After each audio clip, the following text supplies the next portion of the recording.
Hey everybody, it's CJ Graham, Jason Voorhees. That's right, Friday the 13th, part 6. And you're listening to thescenesnobs.com.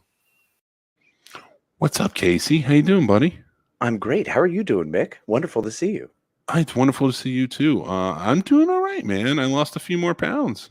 That's fantastic, brother. Yeah, I got to say, you've really been looking good. You're sounding great. The pictures have been wonderful. I'm glad you're moving forward, brother.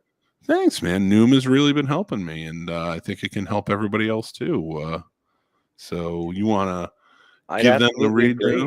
Yeah, I'd absolutely love to. I know that Noom has been helping you, as so many others, with their daily lessons, their personal coaching sessions and support groups, their tracking systems. And they won't tell you what you can or can't eat either, because they don't believe in good or bad foods. Instead, they'll give you the knowledge and wisdom you need to make informed choices that fit your lifestyle. Nice, man. So everybody go give Noom a try. They have a special quiz you can take, and they have some discounts and stuff available. Check out our affiliate link down below or on the website. All right, everybody, let's get this party started and start this true-ish crime mystery.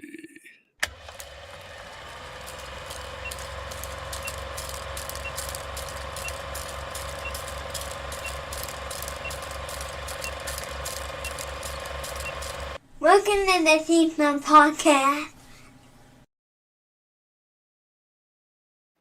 Welcome to the Scene Snobs Podcast. I am your host, Mickle Manhattan, and joined as always by my colleague and fellow dick, the man, the myth, the legend,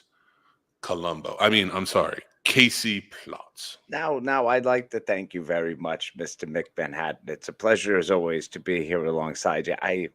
I'm a slow man. I have trouble, sometimes remembering things. That's why I have my wife help me with taking notes and always making sure we confer and we're on the same page. So thank you so much for of course, being here with you. It's always a pleasure. Very excited for tonight's show. The pleasure, of course, is all mine, my friend. And tonight, the Scene Snobs Podcast delves into the mysteries of true crime. It's the first time we've ever jumped into a true crime. You'll get it. I believe in you. Welcome to the Scene Snobs Podcast, where we mess things up. And we're restarting. Fuck it, we'll do it live. Man, we're going to start. I don't care. Listen, we are who we are, and I'll tell you what. I couldn't keep that character up the whole time. Are you kidding me? No. I mean, I'm going to be going through so many. I'm so excited. You're good at it. I'm not good at it. I am Mick Manhattan through and through, and that's it. That's all you get from me. I could be like a disheveled Jude Law. I think I could pull him off. I think that'd be delightful. I've seen that movie. Come on, Sherlock. Well, guys, I want to say thank you so much for joining in tonight. We are going to delve into true crime, true-ish crime. We're going to talk about some very unsolved cases and try and solve them ourselves. But we have a very special thing planned at the end of the show where we are going to try and solve an actual mystery. Oh, yeah. A true mystery-ish. True-ish mystery. But it's a mystery. It is a mystery. But what kind of mystery? I don't know. So we'll see. One that we may not be able to solve. That's true. We are on a timer for it, and then we are being scored. So it's going to be a lot of fun. Unless, of course, we're coming like Luther. Like, it don't seem right, does it? Don't seem right. I can't. Don't seem right, does it? I'm no Jason Statham. I may have shaved my head. I'm sorry. I'm sorry. Do you want to try that again? Luther, bro. No, I know, but I tried Jason Statham. Oh, you did? Okay, interesting. So, like, maybe Lock, Stock, Two Smoking Barrels? Transporter? Yeah. Transporter's good. I like Transporter. Was he a detective in Transporter? No, he was more like a driver. I don't know what he was in that. I think he was just a driver. I think he was just a getaway driver for hire. Let's see what everybody's saying. John Wass, what's up, buddy? Looking good. What's up, buddy? Thank you. Kathleen says, hello, dear friends, and happy Tuesday. Happy Tuesday, Kathleen. Hi, Kathleen. Beautiful mural that you painted. The chicken says, yo, what's going on, chicken? Make sure you head over to his YouTube channel and follow him there. Radar. What's up, Radar? How you doing, buddy? I have no idea what Mick did, but it seems like part of the mystery will be whether or not he'll make it back. So in the meantime, he is. Never failed. I hit it I hit my mouse with the pipe. I'm done. You're bad with props. You're bad with props. So bad with props. Thank God I didn't end the show. Chris, we're excited too. Thanks for joining in. Liz, thank you for joining. Hello, Liz. Let's Scooby-Doo this shit. Right? I'm right, Radar. Let's do it. Zoinks. So before we get started, there's been a big development in the world of superheroes. There certainly has. A huge one. A feral animal-sized one might say. Yeah. And I think the crazy thing about it is, well, let's just announce it. So Ryan Reynolds came out and talked about Deadpool 3 and the advancements that are going on it. And he let one big thing go, and that was that Hugh Jackman is going to be playing Wolverine in Deadpool 3. That's right, folks. Hugh Jackman is returning as his titular role as the Wolverine. Super freaking exciting. Yep. He's amazing. The chemistry those two have had is phenomenal. The look in Ryan Reynolds' eyes when he, agreed to it is just, it's my heart. It's exactly where it belongs. It's very exciting. So this is going to be cool. And that means we're getting the X-Men smashed into MCU. Yep, So absolutely. Definitely 2024, if not beforehand. I mean, we already have. We've had Xavier now, so it's real. I want one scene in Deadpool 3 once it's in Marvel, and that is just Wolverine, Hugh Jackman in there, and Deadpool desperately trying to start a fight between him and Hulk. Yes. That's it. I just want him to keep trying to set it off, and it would be wonderful. Mm-hmm. But I have a mystery about Wolverine I'd like you to help me solve. Oh, certainly. All right. So we know that Wolverine has adamantium in skeleton. His skeleton is fused to his bones. So let me ask you this then. Shoot. Is his dick cartilage? And if so, is it vulnerable because there's no adamantium in it? Ah, Mick. Well, you see, my friend, he just because it's referred to as a bone-er does not mean there is actually anything but muscle tissue as part of the. There's the pelvic bone right there, though. Right? Yeah. No, and that would be coated, but then his dong, his human piece, his manhood, the wedding tackle would only actually be it can regenerate because he has the regenerative properties. Okay. So I can only imagine or presume that if it doesn't fall off, it should regenerate. Now, if it does fall off, I don't know. But I mean, I don't know how much he can come back from. Deadpool could come back from like an atom and he returns, which is gross because I'm sure his dong is weird and burned and singed and funny looking. It's true. Well, let me ask you this then. Shoot. Is it fleshy and feeling? I mean, one would presume so. I can't imagine it's like the Hulk, which all of him would grow to be as powerful as he needs to be. So the Hulk would probably be uncomfortable. And then I got to imagine the Things is a rock. So that's terrifying. It's true. Yeah. But, it's like Superman. Okay, Superman's the Man of Steel, right? Like if you punch Superman, you're going to break your hand. Yep. But is any part of his skin softens? Like if Lois touches him? Not to a human. So Lois is in love with a rock. So what does that do to his dick? Wait, he's Superman. I mean, he just has to be really careful. Or maybe just let her do all the work for safety. That could be dangerous though. Yeah. That's a tough one. That's a tough one. So his dick, when it's rock hard, even when it's not, is rock hard. Well, yeah. Every part of him is that way. It's steel hard. So it looks like maybe it wouldn't be susceptible, but oh, my friend, no, just because it looks weak and flaccid, you must fear that. So we have figured out that you have to fear Superman's because it is steel, but Wolverine's is fleshy. Yep. Okay, I'm in. I got another question for you. Shoot. When is it okay to laugh at kids eating it? I think if the kid is legitimately not hurt, if it's a mild scrape and something you can, get them up from. I think also because those mild scrapes, if you can just try to make them do anything other than freak out and be scared and cry, that's usually pretty good. Well, all right. So let's say you're watching a bunch of kids ice skating. Well, are we talking? Did you like throw a child from a building? Like that's not cool. No, that's not funny. That's a problem. I don't want to murder anyone. I'm saying eat it. Okay. Like they hit something hard. I mean, it is. I'm just thinking about it, and it can be amusing. It can be very amusing. Yeah, and I'm not saying as long as it's not my kid. Like, because like when River does, I freak out. I'm like, but then I have to not freak out, so I immediately laugh because that's what I do. Sometimes my kids, like when they eat it, it's kind of funny. Sometimes, and again, it's not like they're down and crying and you're in their face like, and that's horrible. That's terrible. But when you do But say you're at like a public ice skating rink, and like there's a bunch of kids just going all over the place, and one just can't stop and hits that wall. There you go, boom! It's hitting you. All right, well, let me rephrase. All right, I don't because I don't want horrible. I don't want to make you a bad person if you think that's funny. So say you're at an ice skating rink, right? Okay. And this kid whips past you at like 40 miles per hour and brutally hits the wall. Like they were flung? Like that sounds like someone flung them. Like they just can't stop. I'm pretty sure that's a crime.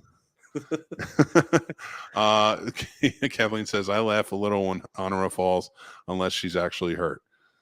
I always make sure, like with my kids, like, are you okay? Yeah, of course. And like that's my first response. And as soon as like I know they're okay, it's laughter. Yeah. Other kids, well, because laughter's the best medicine. That's what I constantly tell my child. I'm like, yeah, just laugh about it. It's hilarious. And then like, meanwhile, you're putting pressure on the gash. Like, all right, we got to get to the hospital. Like, this is terrifying. Other kids, it's a different story. Other kids, because it's like, all right, I'm not going to be the one to ask, are you okay?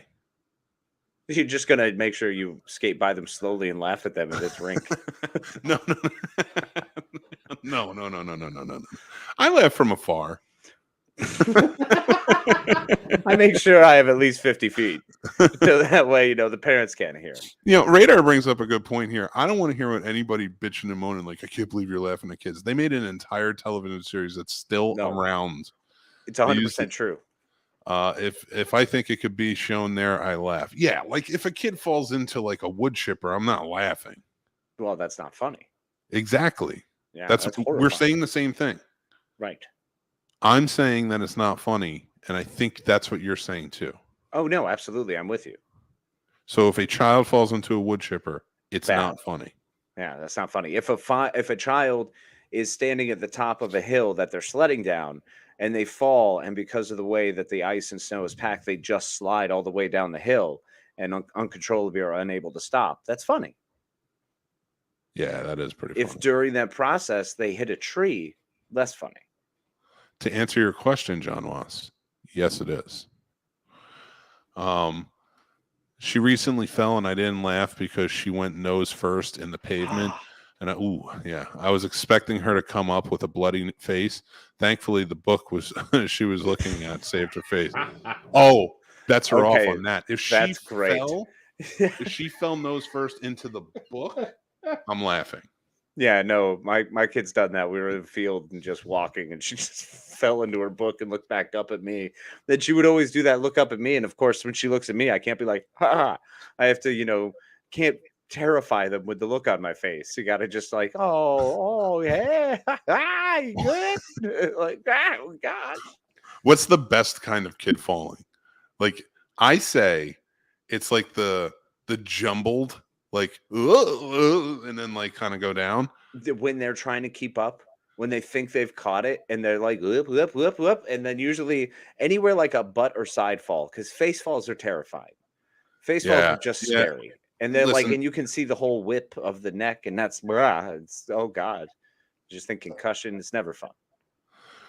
Oh, her hands were unfortunately both quite bloody. Yeah, that's a bummer, man. That sucks. That is a teachable moment. You can do a lot with bloody hands.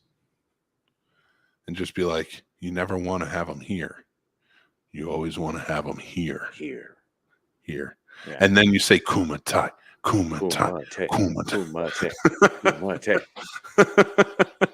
Just squeeze. It's like lion. Or like, see, that's one of the great moments. Like when River like got her bloody hands after 14 hours of training straight against the log, just punches, and it was like, these are the moments you will learn. And then I gave her, her bowl of rice and wrapped her hands in linen.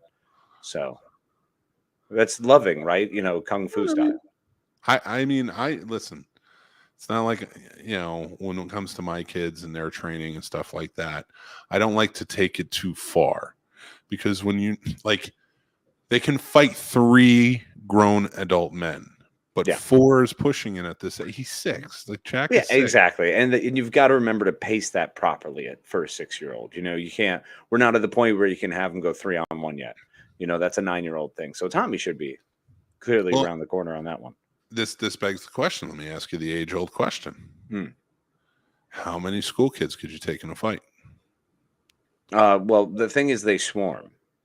So you have to treat it like it's an entirely different beast. You have to make sure you can get it the high ground, really. Let's talk about but I want to announce before we even get into it, so anybody doesn't get mad and cancel culture. Right. These are cannibalistic children Naturally. From another dimension. Maybe zombies. No, because you can 28 days later. Out. Zombies, bro? Let's stick to other dimension where they don't really matter. Okay, yeah, I like this. All kids on this earth are fine. Right, yeah. No, this is like Xanadu, Xanarth. These are cannibalistic children from another dimension. Naturally. But they don't bite during their fight. They want to kill you and then cook you and eat you. Oh, gosh. So the whole process. That's fine. Yeah. These kids have the strength of a normal everyday kid, though. Okay, valid. So you're on the schoolyard. Now you're saying you're going to a high... Where obviously one would just hang about, of course. In that trench coat and hat. Yeah. Oh, great outfit. This is my swinging outfit. I think if you... All right. So say 50... I can feasibly do 40 to 50. Okay. Because if you can fight one bear, you can fight 50 kids. It's not. I mean, valid, but you still have a death aura. It's not actually fighting bears. But I know that's true. But here's the thing: you bop one right in the nose right off the bat. Yeah. You explode that kid's nose. Yep. There's at least 10 or 15 kids running for the hills. No chance you're going to reservoir dogs your way out of this. You're not. No, you still got to fight, because this is still a bunch of alien kids who are just coming at you, right? So they're these are interdimensional children. Sorry, interdimensional from the mirror dimension where they don't count. So it would be a great chance to use some forearm shivs and really you can Heisman your way through a good chunk of them, and you just got to keep your feet high. You can alternate between high knees and kicks, depending on what you're feeling at that time. You can never stop moving though, because they swarm so quick. At what point do you grab one kid by the ankle and then by his belt buckle and start swinging at other kids? I mean, that's move number 2. Okay. Yeah. I just want to make sure. Because they're still coming in, they're still trickling in. So after you've gotten through, being able to stiff arm them out of the way, once they're now when start if the group starts encircling you, that's when you grab the belt and you really got to whip them around. Yeah, I like that. Yeah. And you got to protect your hands. You really got to protect your knuckles because that's a lot. That's a lot of bone. Yeah, that you're hitting. Yeah, all right. That's like 50 people. Yeah. They're now I got to say, unfortunately, due to the fact that I'd be eaten alive because I just couldn't take a swarm. I couldn't take one. I'd look at them immediately and just be like, children, and then I mean that's the reality of it. I would run across the merry-go-round. And as a bunch of them jumped on it, I'm just going to start speed hustling them. That's why it's got to be zombies, man. I would feel way better about I'm releasing their spirits instead of or could they be demons? Demon kids are cool. I could do that. They're demon possessed kids. Okay, that's better because if they're just I can't with no powers. Kids. With no powers, just demon kids. And to answer Sturdy's question, how old are the punk ass kids? Elementary school. It's got to be. It's got to be. Because you get into middle school, it's probably more like 15 or 20. They're a little bit bigger. They're a little bit older. They're a little bit pushed around. They're going to release some energy. Yeah, I'm not down for that. And I'd take 3. And the high school kids? Yeah. 10. Well, they're all they still have energy. I'm slowing down. That's because you got to get like, first off, you got 10 high school kids. Yeah. That are demons. Remember, they're these. Well, are yeah, demons. no, demon kids. Yeah, all demon kids. You got to take out the biggest one first. I'm not that guy. I'm more of like, if you got to take a couple of them out, I feel like you always pick off the weakest first. Anyone who could be an opportunity striker, you want to make sure you knock out that, so that way you don't have to watch your back the whole time. No, the weakest is when you want to run. When you want to run, you got to do the weakest and get out of there, because now you have your opening. Right. Fair. When you're staying for the fight, you throat punch the biggest one. Once that happens, the next one you hit, you better use your elbow, and it better be blood, because you got to scare at least 2 away. Yeah. Yeah. There's always going to be some that don't want to come. Black or something, so it's crazy. I feel like we're really getting into this, but they're demons. This is really pretty heavy. Yeah, I feel like we should probably get off of like beating demon children up.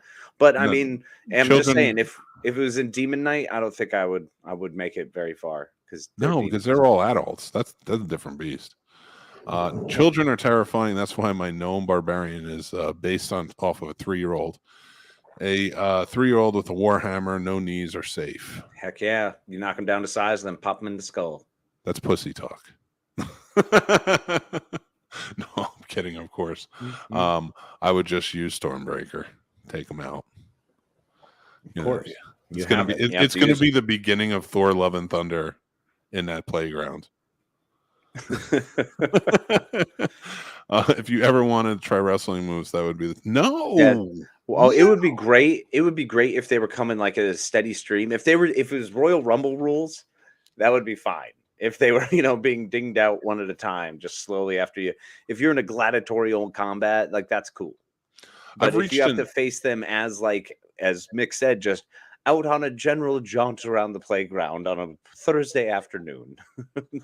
I've reached an age where my body is, if I do any wrestling moves, especially off the top rope, I'm just going to end up like the Ram from The Wrestler. And that's why he's staying up with Noom and getting himself back in fighting shape. So that way, when the demon children attack, he'll be ready to take on at least 37. Sturdy says middle school and high school kids are bigger than me. You better stay out of there. But the demons don't fight regular kids. Yeah, no, that's weird. My 3-year-old nephew can beat me up, laugh my ass off. Liz stands no chance going versus kids. These demon kids are going to take over, guys. Come on. They are. Yeah. Today on the Scene Snobs, the science of fighting children. No, radar. Demon children. Demon children. Demon children. Get it right. Demon children. I know. Powers. Look, I saw a bunch of them in because I went to Spirit Halloween this past week. One of my favorite places ever. And they have those little demon babies and demon children and stuff. And I'm like, man, even as a baby, like a little 6-month-old demon baby would be difficult for me. Yeah. I mean, you can punt that thing, though. No, you can't punt it. Look, I'm not saying you wouldn't be able to quickly get rid of it. But still, there'd be a moment of, damn, this is a baby.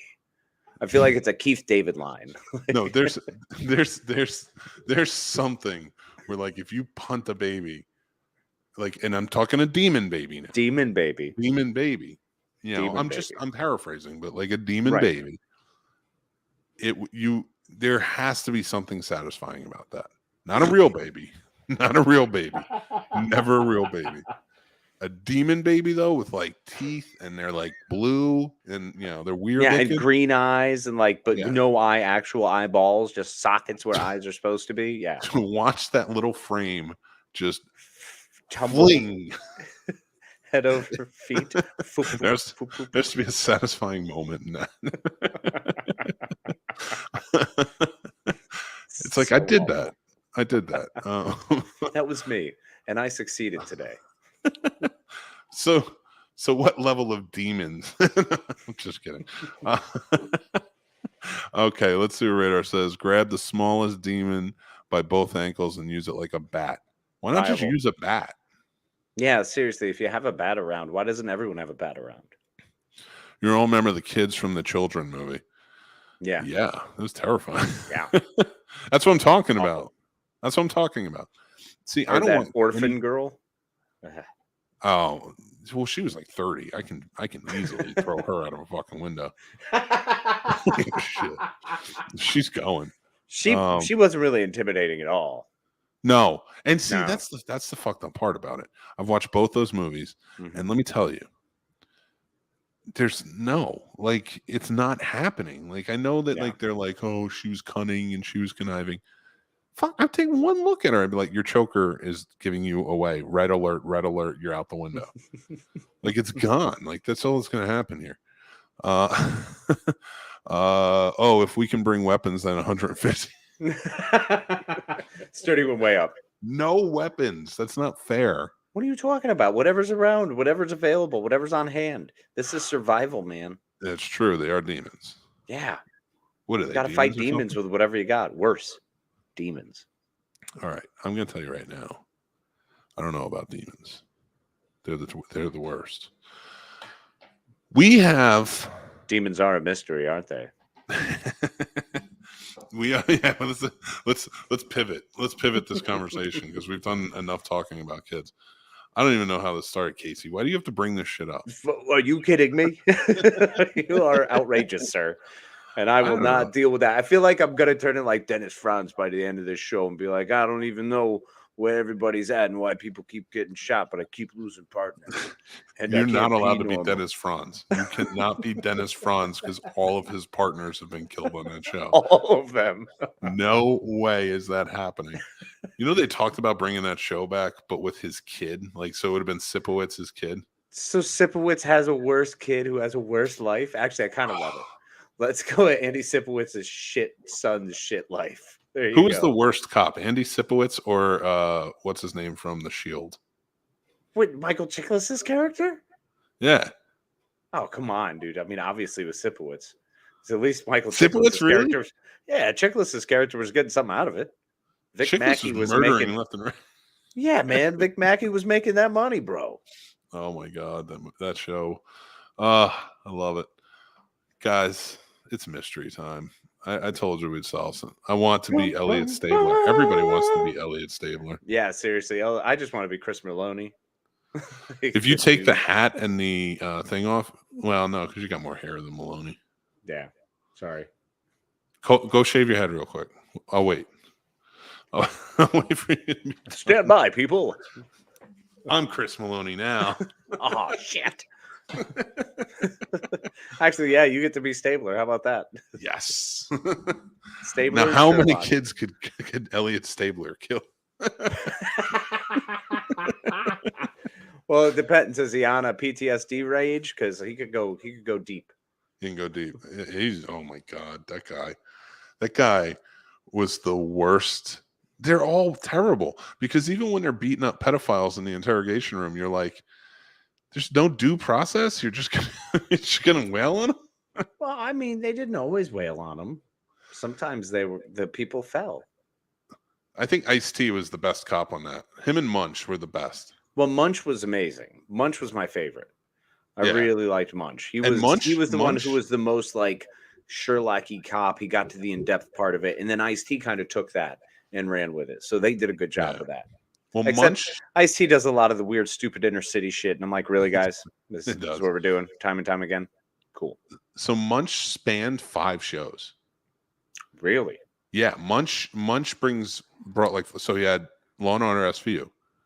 He started in Law and Order, Homicide, right? Life on the Street. Oh yeah, that's and it was right. Munch. He played the same character all throughout. Richard Belzer playing. Yeah, he was on The Wire.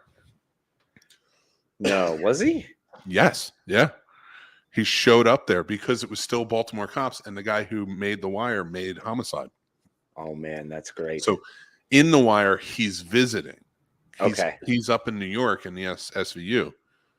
SVU. I'm gonna have to dig back. I've got to dig back through for that. I mean, I could be one of the cops from The Wire. But there's 2 other shows that he brought into the fold. Okay, what else? Was it LA Law? No, I wish. It was so with him doing that, it's X-Files because he was on X-Files. Okay, awesome. And The Simpsons. Oh shit, that's right. Yeah, I remember that episode actually. He and Ice-T were on The Simpsons. So all of those are in the same universe. Well, that's amazing. It is truly amazing. And technically, if he wasn't on X-Files, it would still count because the X-Files was confirmed on The Simpsons. Yep, very true. So it all ties together. Radar says, or D'Onofrio from Law & Order back in the day. I have the build for that. Fair. Me too.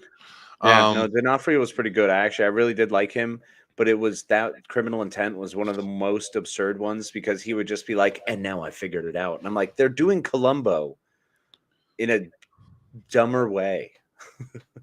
It's true. They really are. All right. So we are going to talk about some unsolved mysteries. Let's do it. Unsolve them or resolve them or attempt to solve them. We're going to solve them. Of course. We're going to solve them right here. We're going to come up with our own theories. Let's do it. All right. Before we get into a lot of the big ones, I'm going to start with, where are the Sodder children? Okay, let's jump right into it. Let's go. The next unsolved mystery is similar to the Pollocks. George and Jenny Sodder of West Virginia were forced to cope not only with the immeasurable loss of their children, but also the mysterious circumstances of surrounding their loss. Are you laughing? Oh, I thought you were laughing. I thought you heard loss of children and you thought I fought. Please, just the facts, ma'am. All right. After the Sodder home burned to the ground on the night before Christmas Eve in 1945, 5 of the 10 Sodder children were still alive and accounted for. But what about the other 5? From all accounts, it would seem that they had vanished into thin air. Notice how we don't say vanished into smoke. That's because in the ruins of the fire, 0 physical evidence of the children could be found, which is virtually impossible from a scientific standpoint. But that wasn't all that smelled off about the events of that night. Apparently, George tried to save the children who he believed were still trapped inside by using his coal truck, which strangely was inoperable. The phone lines in the house were found to have been cut. A woman claimed to have seen all 5 missing children peering from a passing car while the fire was in progress. And a woman at a Charleston hotel who saw the children's photos in a newspaper said she had seen 4 of the 5 a week after the fire. The children were accompanied by 2 women and 2 men, all of Italian extraction. She said in a statement, "I tried to talk to the children in a friendly manner, but the men appeared hostile and wouldn't allow it." The Sodder family theorized that the children had been kidnapped, perhaps in an attempt to extort money, perhaps to coerce George into joining the local mafia. The Sodders were Italian immigrants, or perhaps in retaliation for George's outspoken criticism of Mussolini and Italy's fascist government. From the 1950s until Jenny Sodder's death in the late 80s, the Sodder family maintained a billboard on State Route 16 with pictures of the 5 vanished children and offering a reward for information. The last known surviving Sodder child, Sylvia, 69, still doesn't believe her siblings perished in the fire. And yeah. Well, so that's I think we can definitely see that the Sodder children ran off to the carnival. After returning from mainland Italy, where they were all famous and proud carnival folk, they moved here. Mr. Sodder wanted to cut ties with his father, so refused for anyone to be part of the carnival, yet those 5 wished and longed for nothing more than to be back at the carnival. So under the protection of those fine men who seemed grumpy and of ill repute, we can deign that they were taken safely to the carnival, where they successfully lived out their lives in the Ringling Brothers of Cincinnati, Ohio. The Ringling Brothers? Really? Yep. That's where you're going with this? Yep. I say that they were kidnapped. Or they were sold. Sold to the mafia? I mean, 10 kids is a lot of kids to have. That is a lot of kids. They could have been sold for his passage to America. He picked his 5 he wanted to keep, got rid of the other 5, and they were like, well, we'll burn your house down as an insurance policy. And he was like, fucking great idea, guys. Yeah, I think that was their way of doing it. It was they told them, they probably promised the kids and sold them to come over. Oh, 100%. And then welched on it, came back. Well, they originally were only going to do 3. And then the wife got real pissed because he picked the wrong 3. She picked the wrong 3. So, yeah. he still picked the wrong 3 out of them. So instead, she was like, we're not going to give him any of them. Fuck your Uncle Lucio. We're going to hide in West Virginia. Yeah, well, of course. Where else do you hide? So they show Washington State. They show up, they take his stuff, and then they roll out. Yep. We solved it. That's Congratulations. You're welcome. I mean, really? If anything, I think we deserve a medal. Well, let's not get too far ahead of ourselves. Let's finish the next one. Then we'll talk about accolades. Well, we do. We still have to solve a big one. Honestly. We do.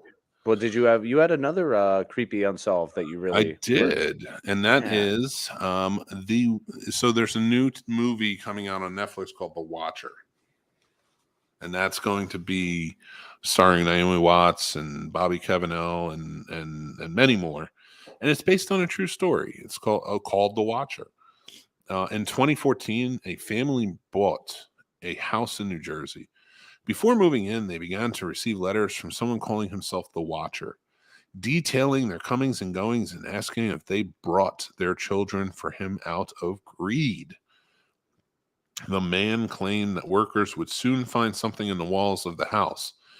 The family hired investigators and set up cameras, but the man was never caught or identified. And in 2019, family sold the house at a loss. Sorry if I ruined the TV show for you, but let's kind of go into this a little bit more. Well, the cool thing is you can't ruin it because there's a lot of story to unpack there. There's a lot of story to unpack. So the story goes as such. One night in June 2014, Derek Brodus had just finished an evening of painting at his new home in Westfield, New Jersey. When he went out, that's a rich neighborhood. When he went outside to check the mail, Derek and his wife, Maria, had closed on the 6-bedroom house at 657 Boulevard, that's a stupid name, 3 days earlier, and were doing some renovations before they moved in. So there wasn't much in the mail except for a few bills in a white card-shaped envelope. It was dressed in thick, clunky handwriting to the new owner, and the typed note inside began warmly. Dearest new neighbor at 657 Boulevard, allow me to welcome you to the neighborhood. For the Broduses, buying 657 Boulevard was okay. We don't need all that. That's just you're going into it. Yeah, they were all happy that they bought that. I mean, I think first of all, they're clearly their first mistake was moving to Jersey. I knew you were going to say that. They missed the penalty of you have to sacrifice a child when you move here. Because you need Let me to tell be you something. Pretty low on your happiness scale. If you already live there, it's fine. You've already grown up there. But if you bring like joy into their state, they're like, nah, not too much joy. You're a dick. That's not true. All right. But Derek kept reading the letter from his new neighbor, and it took a turn. How did you end up here? The writer asked. Did 657 Boulevard call to you with its force within? The letter went on.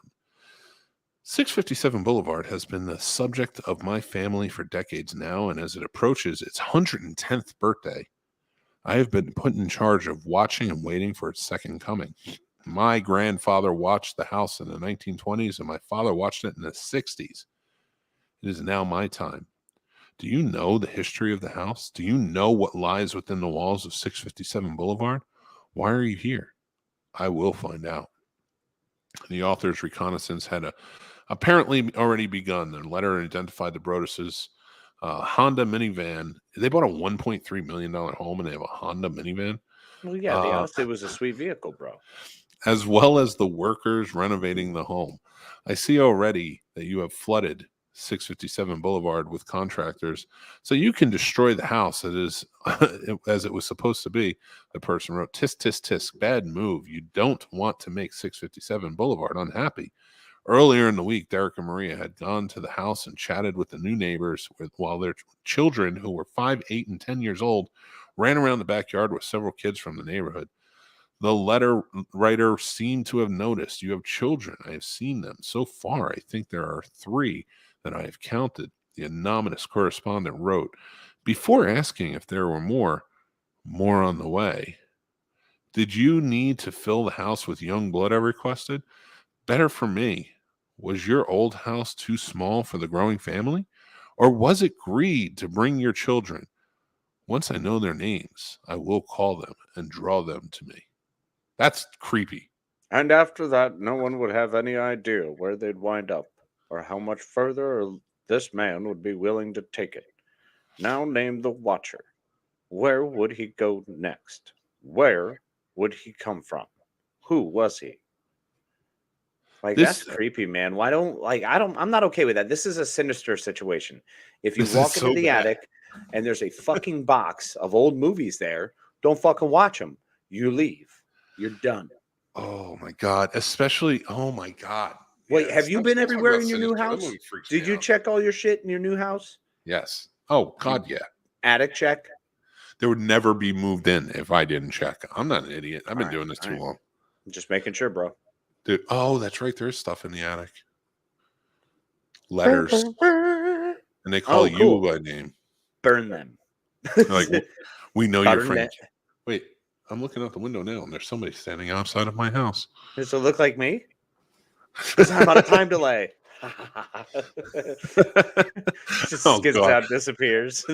It's like Scream, 30-second delay. Who do we think the Watcher is? Do we think it's some old neighbor? Like, I want to say it's just a crazy person, but unfortunately, crazy people are not always good people.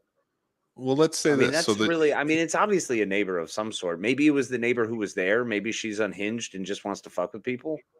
That's true. Well, let's think about it. So we have his father or her father, whoever it was, watched the house in the 60s, they said, right? Mm-hmm. Yeah, which is fucking weird. So let's say they were in their 20s in the 60s and they watched the house. So they probably had this child in the 70s, and this happened in 2014. This is an old person. So do you think they were like stalkers, or do you think they were just like peeping toms? Were they people who have been around? Were they caretakers of the estate at one point? Yeah, I don't know. There's too much if you're saying watch the house, I assume you're a caretaker, or you were babysat by the cousin, and then they, grew up and left, and then you still came over and, sat the house when the family was out of town. All right. I'm going to go 1966 Batman here and jump to a conclusion. Do it. Both feet. I think it was the Riddler. No, it's clearly... Gee golly, Batman. It's clearly a neighbor just having fun. It's got to be. Okay. Does anyone die? No, they moved out. Okay, so they kept getting letters. Yeah. Well, maybe it was someone from the past. Maybe it was like the River House or whatever that shit movie was with Keanu Reeves and Sandra Bullock. House. The Lake House. And it was just some dicked up thing where the guy was actually trying to fuck with like his future brother. And unfortunately didn't realize the guy sold the house. That would be so funny if it went, and it was when he said 20s for his grandfather, it was actually the 2020s. Oh, yeah. So he needed to make the move out beforehand so his dad could take over in the 2060s and he could take over in like whenever. Nailed it. So he went back in time and he made it happen. Absolutely. I just wrote a better movie. Yeah. Oh, I agree.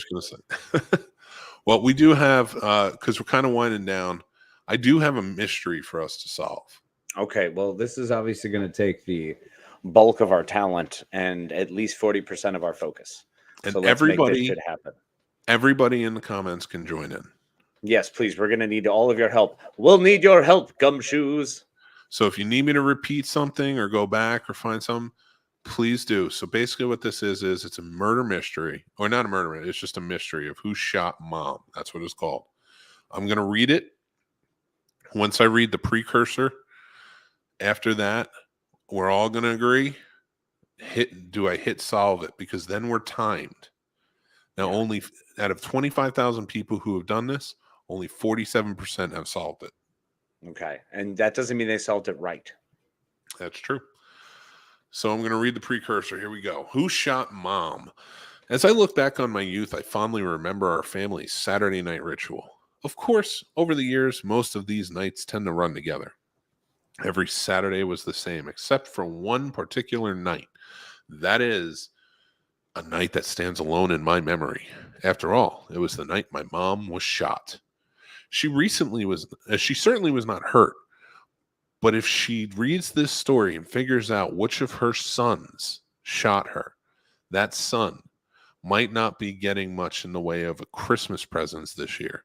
Confused? You should be. Let me start from the beginning. There's the precursor. Now, are we ready to delve in and start this timer? Let's go. All right. Attempt the mystery. As I look back at my youth, I finally remember. Okay, so I read that. Let me start from the beginning. The year was 1972. We were living in a small town in western Pennsylvania. There were 3 of us. Roger was 15, and Rory was 10. I was the middle child, and 13 years old and I was 13 years old at the time.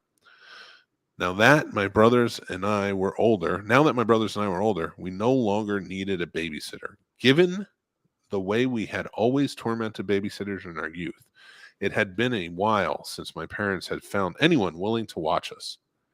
And so, when we were old enough to stay home without a babysitter, my parents started to go out Saturday evenings. They've been doing it for several years, even when the shooting occurred. Geez, Carol, would you hurry up? Dad yelled up the stairs. We were going to be late. I didn't need to look at the clock to know that it was exactly 8:17 p.m. It was Saturday night.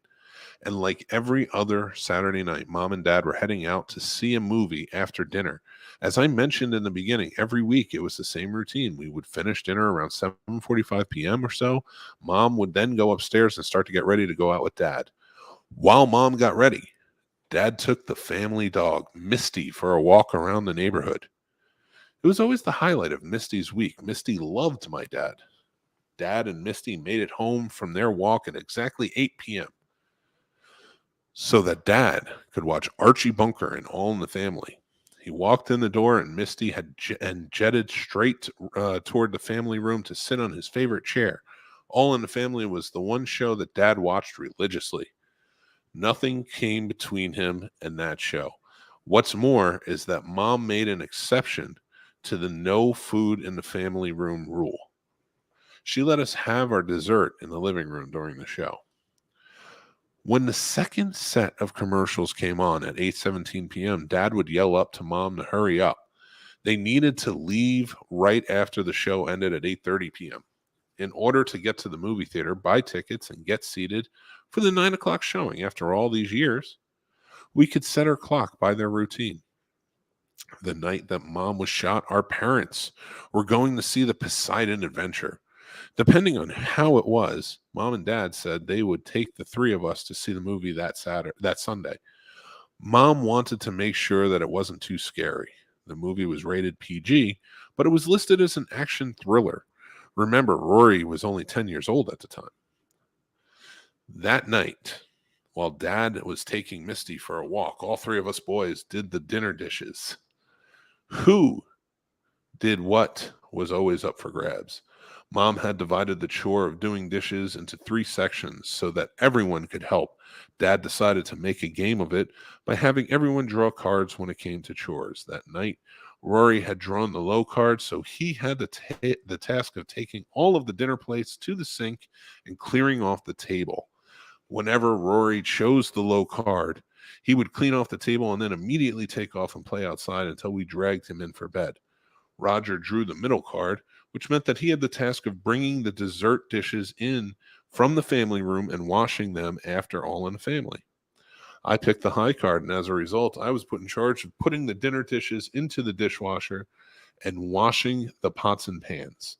I was also in charge of bringing everyone dessert in the family room, which hopefully would be before the start of the show. Tonight was not one of those nights, though, as the pots had taken a little longer, and I walked in with the dessert right after the opening rendition of Those Were the Days. At 8:28 p.m., Dad let out a final plea for Mom to hurry up. Carol, would you please hurry? As soon as All in the Family ended, Dad always gave that yell. As always, Mom answered, I'll be right down. A minute or so later, Mom headed down the stairs. Unlike normal weeks, the dishes from dessert were still in the family room because Roger was on the phone with his girlfriend, Ginger. Much to the dad's dismay, Mom was unable to just leave them there for Roger to do when he got off the phone. Instead, she grabbed the dishes and took them into the kitchen to wash them. That was when it happened. As Mom turned on the faucet, a stream of water came out of the spray and shot her in the face, ruining her makeup. Someone had placed tape on the sprayer so that when the water was turned on, instead of coming out of the faucet, the water was shooting out the sprayer, soaking the person in front of the sink. Fortunately, Mom really wanted to see the movie, and given the theme of the movie, she felt that the drowned rat look might be acceptable. No one ever got blamed for doing it. However, the answer is clear. Who shot Mom? The suspect list: Dad, Randy, Roger, Rory. What do you like? The Raider goes, I swear to God, if the answer is drink Ovaltine. And that is why you have to drink chocolate Ovaltine to give yourself the best rush your parents could ask for. Listen, we're at 5:45. You need to stop talking so slow. Rory. You say Rory? Rory. I say Roger. Okay, why Roger? I think Roger just didn't want to do the stuff, and so he thought his mom would come in, so he set her up for the prank. You think Roger nailed her with that while he's on the phone? Yep. See, I say Rory because Rory's the one who had to clear the first round of table and then would just go play outside. So at 10, he would, mess with his brother, do something messed up like that, thinking that Roger would be the one next in line. Liz says the author, which would be Randy. The author, Randy, I'm also on board with, because they put the dishes into the dishwasher. So they would have been trying to shoot Roger with the dessert dishes. That's a better order. Yeah. All right. So we're saying Randy. Now I have one more thing because I'm not so sure. I'm just if you could just go ahead and maybe clear this up. So the father here in this instance, at no point lifted a finger to try to help them in the kitchen at all. No, regular 70s dad. Okay. I just, because I wasn't raised that way, and it's certainly not the way I would be treating, my wife. But I understand this. This is fine. Everyone's different. I'm sorry. Yeah, I'm sorry. Go ahead, Randy. It's Randy. All right, we're going with Randy, and we are correct. Oh yeah, Liz for the win. Liz is our special gumshoe of the week. You helped get Carmen Sandiego. Liz, that is amazing. We're giving you full credit on that one. It was fantastic. Remember to drink your Ovaltine. Yep. Who had the low card? The low card was Rory. Roger, wasn't it? Rory was low card, which is the cleaning the table, and then he would just go play outside. And Randy had the high card. That's why they had to go in and wash the dishes and stuff.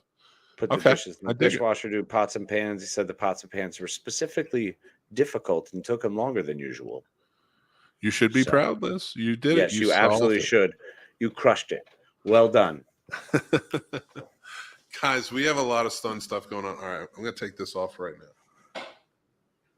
And put on the I just need to remove this for a moment to just to clear my head a little bit. Because we got some fun stuff to talk about real quick before we get going. And that is, if you enjoy our show, then this Friday, we are going to be a part of something pretty awesome, and we're very proud to be a part of it. That's International Podcast Day, September 30th, this Friday, at 9:30 a.m. We are going to be entertaining you with the Scene Snobs Podcast. If you go to the link, I can send you the link, whatever you need. I can get it to you, but it is on our social media. It's free to sign up. The tickets are 100% free. You just register and then you join in, and you can check us out this Friday and other great podcasts as well.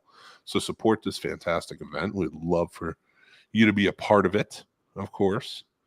I want to thank you for joining the true crime element of tonight. Yeah, this was a great time. We really appreciate everybody pitching in on it. And thank you again, Liz, for helping us solve that radical mystery that would have had us racking our brains, I'm sure, for weeks. But, she came through strong. Really excited to be a part of International Podcasters Day on Friday. So going to be a lot of fun, part of a group of a lot of awesome people, a lot of fantastic friends we've made along the way. So it'll be a hoot if you're able to tune in. You don't have to just hit us, your favorite snobs at 9:30. Make sure to tune in for some other fine folk that they'll have throughout the day. Yeah, some fun stuff. And we have some great stuff going on, too. Of course, the other night we did our number 74 through 50. Of course, I started at 95 days to Halloween, watching horror movies. I'm currently at 35. But we did 74 through 50. There's also a part 1 where we did 95 through 75. So go check that out. That's available. We also have reviews of movies like Don't Worry, Darling, Meet Cute, which is actually in my top 10 movies of the year right now. Might even be my top 5. All right. I just did one today for The Munsters, which came out, the new Rob Zombie film. Nice. Make sure to go check out our new show, Does It Suck? And we did Antitrust for the first one. And we just recorded the second episode, which should be coming out sometime in October. And, of course, we're going to have our new Friday morning show starting October 7th, our anniversary week, the Scene Snobs Morning Drive live show. You can enjoy us every Friday morning. We want to take the time out to say thank you so much to our wonderful patrons who support us and help keep the lights on. You guys are amazing. We love you. Tim, Paul, Stacy, Matt, Aaron, Chris S., and Chris H. As always, big salutations and appreciations to Dan, John B., Ron, Jason, AJ, Radar, and John W. We have 3 tiers available with plenty of perks and a lot of fun stuff. Make sure to join up at patreon.com/thescenesnobs. Of course, Snobs Nation Discord is open, and you can join in the fun conversations there with great moderators, great people. The whole nation's there, and it's wonderful. The Snobs Nation, not the whole nation. No. I mean, the important part of the nation, the Snobs Nation. Sooner or later, everybody will join in. It'll just be crazy, but it'll be fun. So make sure you join in there. It's a nation of love, and it doesn't know borders. It's the Snobs Nation. That's true. I love it. Make sure to hit like on this video on YouTube if you're watching or anywhere you're watching it. And then head over and subscribe to our YouTube channel because we have great shows over there like Scene Snobs Reviews. Real Combat Season 2 is coming back in October. Plot Roast, Geek Fest Live. We, of course, have the Morning Drive live show. We also have Does It Suck, which is coming out, and more, and plenty of special events that are going to be coming. All over the place. We're loaded up. And you can also help support us by grabbing some merch. Go ahead and sport some of your favorite stuff. You want to head into the office knowing confidently that you'll be able to tell people what the strongest ship in the fleet is. Grab one of those mugs off of our merch store, which you can find at Linktree, with all of our other great places to connect. I want to point out real quick, like I don't normally do this during the end, but I want to point out, so a lot of people who may not know what that's from because they haven't heard that episode because they're newer to the show. That was what I used to call when I was drunk. Hammered. And call my friends like Casey and others. And that's what I would say to them. I would call them up and be like, hey, Casey, what's the strongest ship in the fleet? And he what are you talking about, Mick? What are you are you all right? What's going on? Friendship. Yeah. Oh my God. And then he would hang up on me. That was the other thing, though. It wasn't just that he would say hello or continue a conversation. It's all he would say and then hang up. It was hilarious. And then, of course, that was me explaining it to you. And, of course, we have Embrace Absurdity and Aha. So we the classic Aha, where he makes fun of people. And when he has the opportunity, looks you dead in the face and goes, Aha. It's always great. Make sure to follow us on all of our social media at The Scene Snobs or at The Scene Snob on TikTok because it won't let me change it. But there you go. Before we get going, the last ask for savings. I love it. Casey, take it away before we leave. Thank you very much. I appreciate it. As always, it's a pleasure spending time with you, my friend, and it's a pleasure hanging out with y'all. Thank you so much for spending this hour with us. Hopefully brought a little light into your life and made things a little better on a gloomy day. One way or the other, it's always a pleasure, and we appreciate you so much. And remember, as always, to be kind to yourself and be kind to each other. Good night. All right, everybody. Take care. Stay tuned and stay geeky. Bum, bum, bum.